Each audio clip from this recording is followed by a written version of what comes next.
What's up, folks?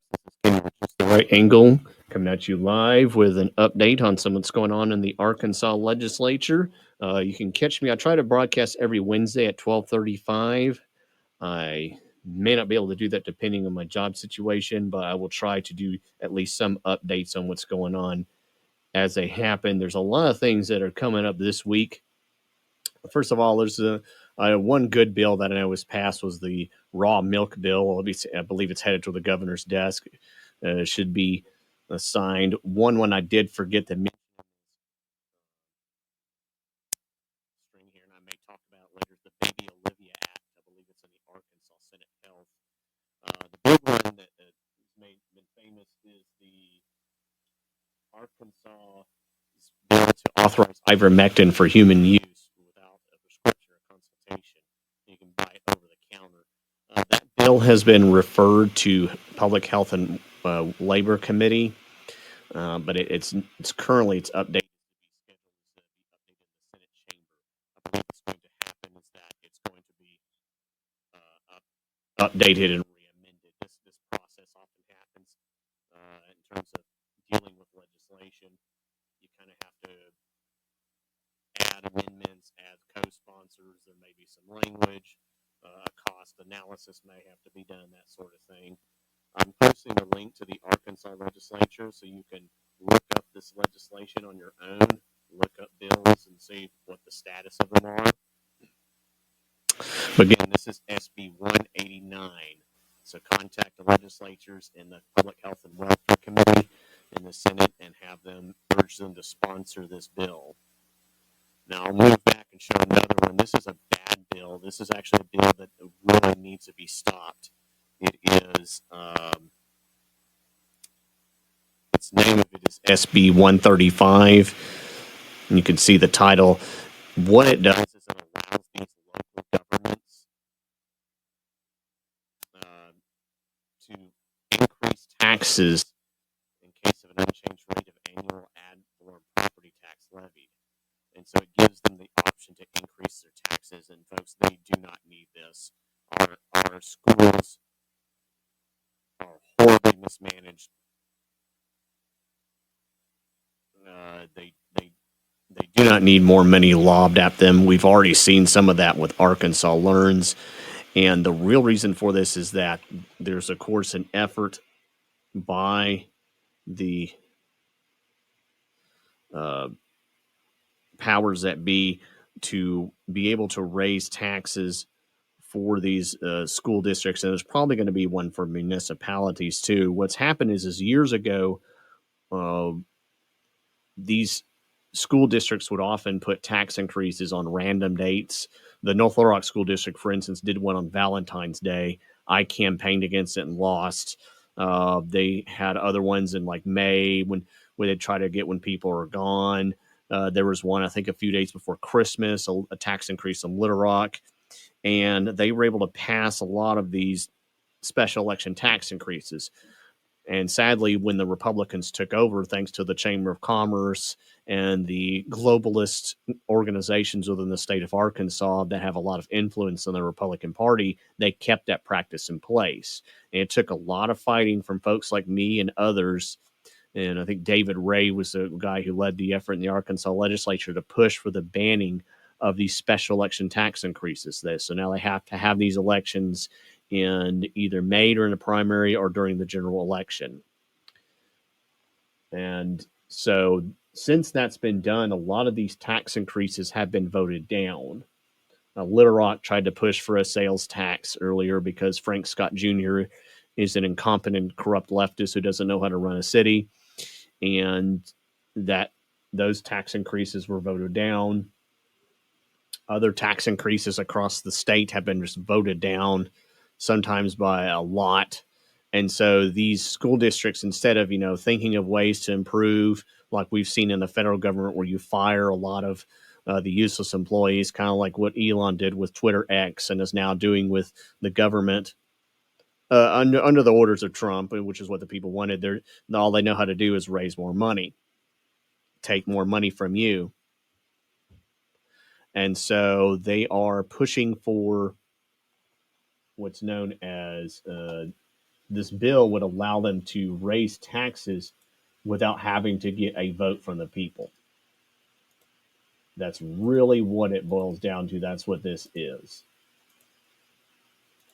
And this would, of course, so it's a de facto tax increase because sadly most of these governments, most of your state and local governments are in fact run by leftists. They are not conservatives in any sort of manner. They want to increase the cost of everything. They raise, that's all they know how to do is tax.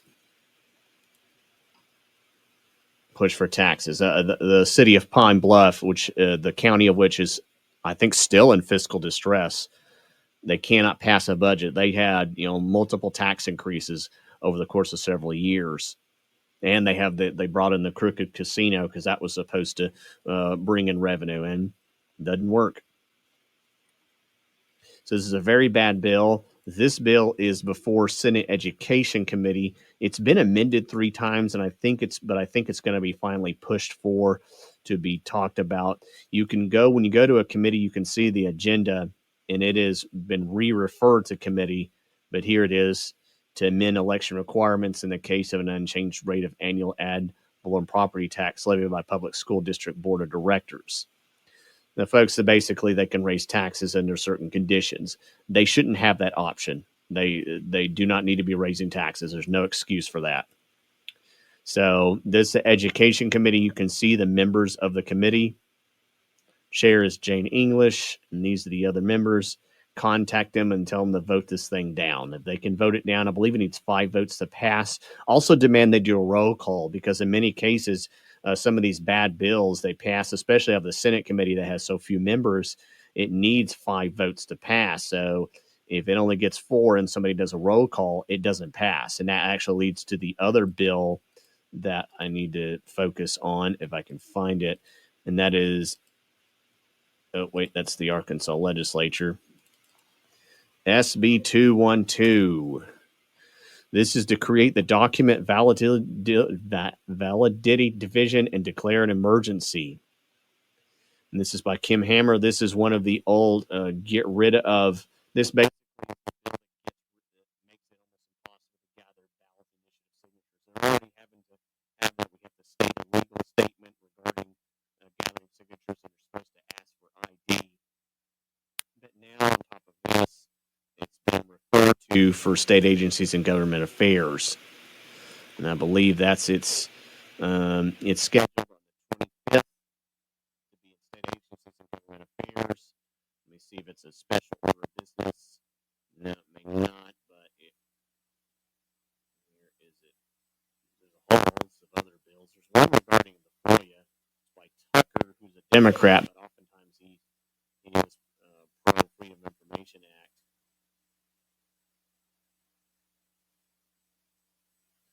This bill is also a good bill regarding the Freedom of Information Act by Brian King. So let me see if I can find it. So it may not be on, just because it's on the agenda doesn't mean it's going to be debated, but it's scheduled for there. And that's a bill that really needs to be voted down. I think it was voted down in the first time it was in committee, but then the vote was expunged. So it's still there. Some other bad bills regarding ballot initiatives were passed and pushed through. We tried to stop them. I was there for that when it was in the Senate, but unfortunately, those did pass. So that's the status of those pieces of legislation. I did want to play something that I saw. This has been playing around a few times. Let me see if I can bring it up and if it will play properly. But this is by. I'm already logged into Facebook. Now this says the video isn't available, but I can find it on Rumble here. It's about paper ballots. There's actually 2 videos. One is by Donald Trump regarding paper ballots, Here we go. Let me play this here. It's the, and this is another Rumble video. This is by Question Everything. I'm going to go ahead and follow them just because they gave me this video. And let me play this.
So folks, there you go. There's Trump's statement regarding that. He wants paper ballots. Most people want paper ballots. The problem is our state legislature is trying to ban paper ballots. They try to sabotage any effort to push for them. Searcy County was successful in having paper ballots. They ended up, and so far they've processed paper. It's been a good job with them. Other places, of course, across the nation, paper ballots have been done. Now, this was the first brought up to me by Colonel Conrad Reynolds. He's been doing a great job in fighting for this. He has an organization. Of course, he has Colonel Truth, and then he has, of course, he's talked about this with Joe Rogan. And how bad these machines are. And here's one of Sarah Huckabee Sanders claiming that she's for paper ballots. I'll play this. We're working on that. What do you think the people of Arkansas really want and what they're focused on? We're working on that, and President Trump is very quick to remind us on that every time I see him. What do you think the people of Arkansas really want and what they're focused on? We're working on that, and President Trump is very quick to remind us on that. So, no, they're not working on that. They have sabotaged every effort to try to push for paper ballots in Searcy County. They've done audits of them, and they are trying to stop paper ballots from being put on in the state. There was an effort to do that. It was blocked by Attorney General Tim Griffin. Well, he ordered his office to block it from ever being put on the ballot. And then when there was an effort done by folks like myself on a county level, several counties gathered signatures to put it on the ballot. The county decided to wait until the signatures were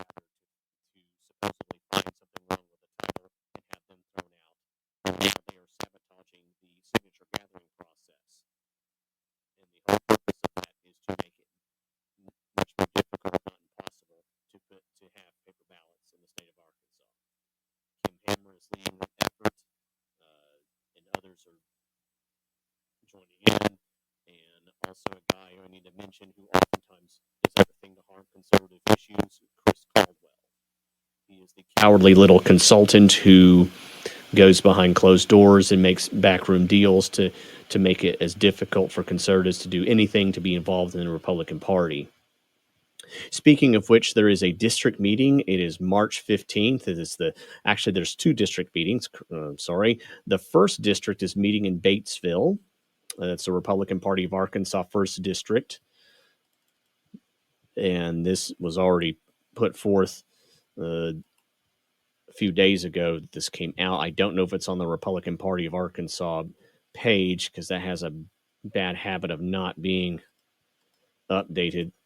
Let me go to their calendar and see if it is. If it is, I'll go ahead and show you. But usually they end up they are not very good about updating. So hence here I am. Okay, they do have it. They do have the district meetings. Okay, on March 8th is the 3rd and 4th district meetings. The 3rd district meeting will be called Berryville. And then the Republican Party of Arkansas 4th district meeting will be held at Garrison Center in Henderson State University in Arkadelphia. Now, the fees usually vary depending on the district. It's $20 for the 4th. I don't know what it is for the 3rd. And then on March 15th, both the 1st and 2nd districts are required to meet. The 1st district will be at Batesville Community Center, 9 to 11. And then the 2nd district meeting will be March 15th at RPA headquarters. Now, one of the messages I got in the 2nd district is that they are claiming that they do not have room for guests. I don't know how that happens since state meetings have been held at the Republican Party of Arkansas headquarters and somehow guests were allowed to attend. And usually, even though when these meetings, when they claim they have no room for guests, it turns out there is room for guests, and that the reason is again, people like Chris Caldwell and some of the handlers within the Republican Party of Arkansas leadership just don't want participation from conservatives. That's more likely the scenario. They do everything in their power to make it more difficult for conservatives to be involved. As I've mentioned before, they tried to sabotage the Republican Party of Arkansas State Convention last summer by not allowing changes to be even presented. Then they moved the convention to Rogers to make it more difficult and more expensive for people to attend. They then, when that didn't work and we passed rule changes anyway, they had a executive committee meeting where they just nullified the state convention, even though they have no ability to. And so far, the RNC has yet to get involved and do what really needs to be done, which is a doge that needs to be done within the Republican Party of Arkansas. So all those things were done, and they're still hitting us up for money, even though they have thousands. Chris Caldwell set up a scam political action committee called Stronger Arkansas. It was supposed to fight and the pro-abortion amendment. It was supposed to be what they call a blocking campaign to stop the pro-abortion folks from gathering signatures. It raised almost as much money as the pro-abortion people, but instead of using the money to pay door-to-door folks or canvassers and to get them a network so we could be at places and had be able to stop people from gathering signatures, or at least make an effort to do so, the money was siphoned to Axiom. You can look up Chris Caldwell on my Rumble page, some videos about the things he's done and why he needs to be banned from the Republican Party of Arkansas. He really needs to be fined and put in jail for some of the other things he's done. But that's the status of the Republican Party of Arkansas. Do go to these meetings. Do get involved.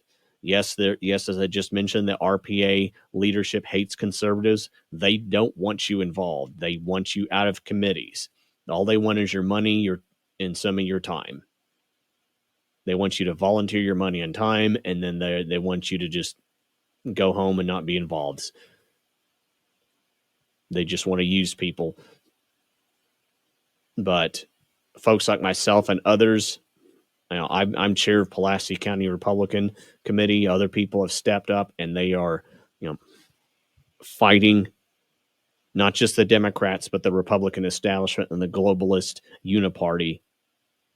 But there's an overwhelming majority of us. If even 0.1% of the Trump supporters in Arkansas get involved in our committees, we can force real reform, and we can have a legislature that passes getting rid of the income tax instead of just nibbling at it, and protect things like FOIA and allow things like paper ballots, and get a sovereignty bill regarding guns, and we can pass self-deportation laws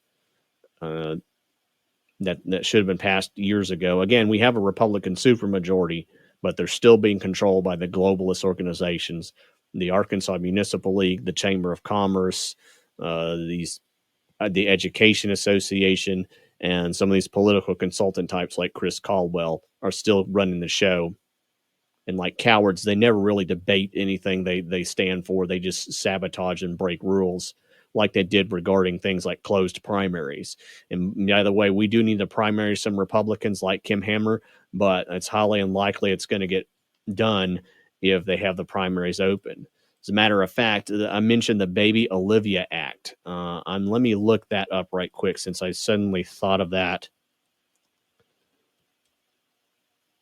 Baby Olivia, Arkansas, because I remember this is a pro-life video that a good Republican, Mary Bentley, who wants to show in schools. So it's a way to a pro-life bill. It's HB 1180.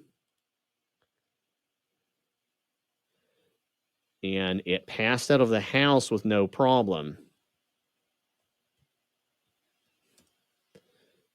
But now it's in Senate Education Committee. It should have been put in healthcare, I think. But it was voted down. And it was actually voted as do not pass, and 2 Republicans joined the effort in blocking it. Those 2 Republicans, the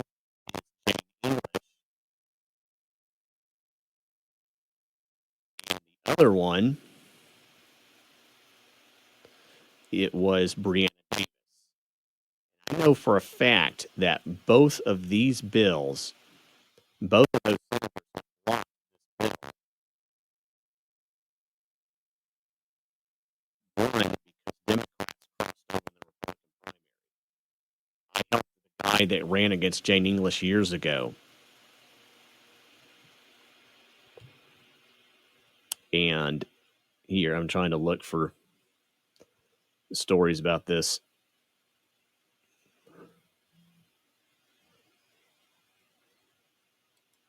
This is by Camden News, but several stories have this.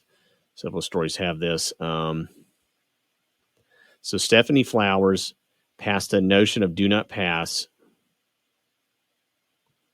But then there's another one that talks a little more in detail about this. Senator Breonna Davis, claiming she's pro-life, she has several concerns about the bill, including its scientific accuracy. So in other words, because it doesn't teach every aspect of birth, it's somehow not good enough for her. And this is just making of an excuse. It's called making the perfect the enemy of the good.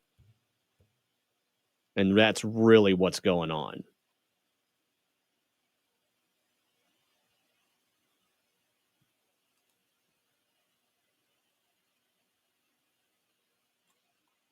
I'm trying to look for another story. I've talked about this before. Maybe this one will have it. It talks a little more about what actually happened.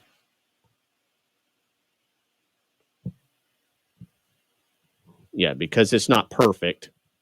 She wants Jane English votes it down because she's, again, these people are safe because they know that if they are primary, Democrats will help make sure that they stay in their Senate seats. And I know this for a fact because both of these senators that are blocking this bill had conservative primary opponents, and they won because the Democrat crossover vote.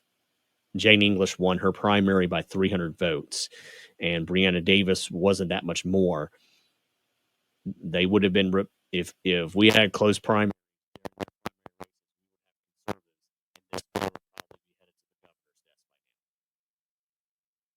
that's why you need to get involved in your county committee. And when they cheat you find some way to deceive you, or they take your money and then make up some fake rule about a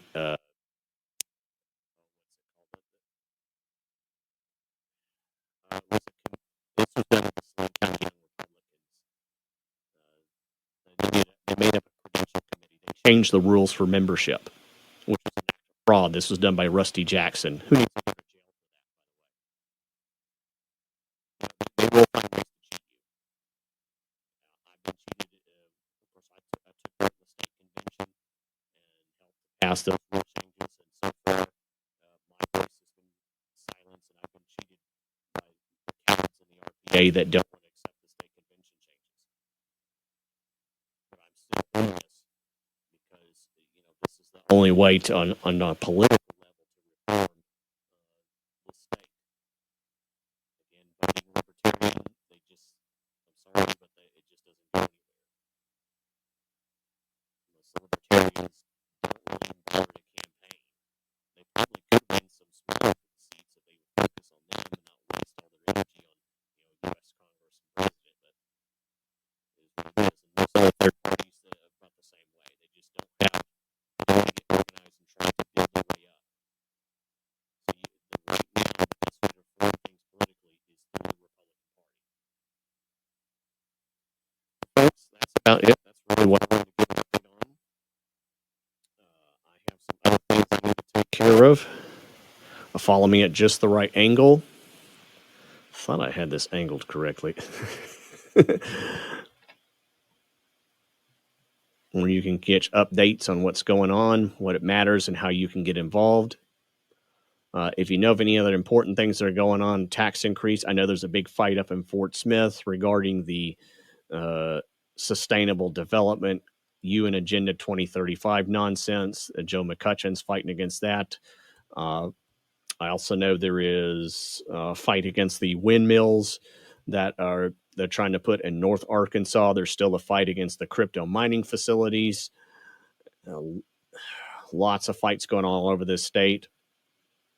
In these counties, I don't know what the status of Jefferson County is. If I understand, they're still down in their budget because they're wasting money on so many stupid things. But you just, like I said, find a way to get involved and fight against the establishment. We've won in several victories. As I said before, the Uniparty didn't want to get rid of special elections, but we forced them to do so.